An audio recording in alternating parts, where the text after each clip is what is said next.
حسن نیت کے کرشمے. ایک شخص نے مکان بنوایا اور اس نے اپنے شیخ کو بلایا کہ حضرت میرا گھر دیکھیں. انہوں نے گھر دیکھا، ایک کمرے میں کھڑکی تھی، تو پوچھا بھئی یہ کھڑکی کیوں بنائی؟ انہوں نے کہا حضرت ہوا آئے گی، روشنی آئے گی.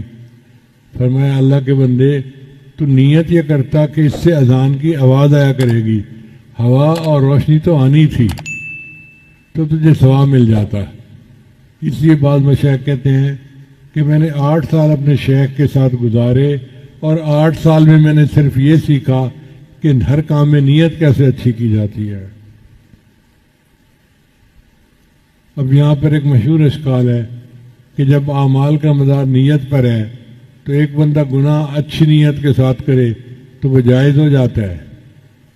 مثلا چوری کرے کہ میں غریبوں میں صدقہ کروں گا تو وہ جائز ہے؟ نہیں. جو کام حرام ہے وہ تو حرام ہے ہی صحیح، اس میں جائز کی نیت کرنا تو اللہ کے غصے کو اور بھڑکانے والی بات ہے.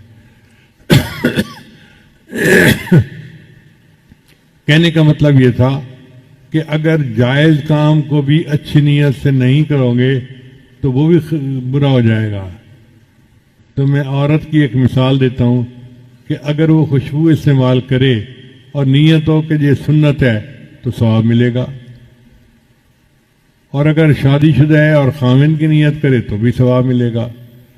لیکن اگر وہ عورت خوشبو لگاتے ہوئے یہ نیت کرتی ہے کہ میں شادی میں جا رہی ہوں، اس میں میرا فلاں کزن آیا ہوگا، اس کزن کو خوشبو بہت پسند ہے، اب یہ جائز عمل تھا، ثواب والا عمل تھا، مگر یہ حرام ہو گیا اس لیے کہ نیت خراب ہو گئی. تو دیکھیں، بری نیت اچھے عمل کو بھی برا کر دیتی ہے.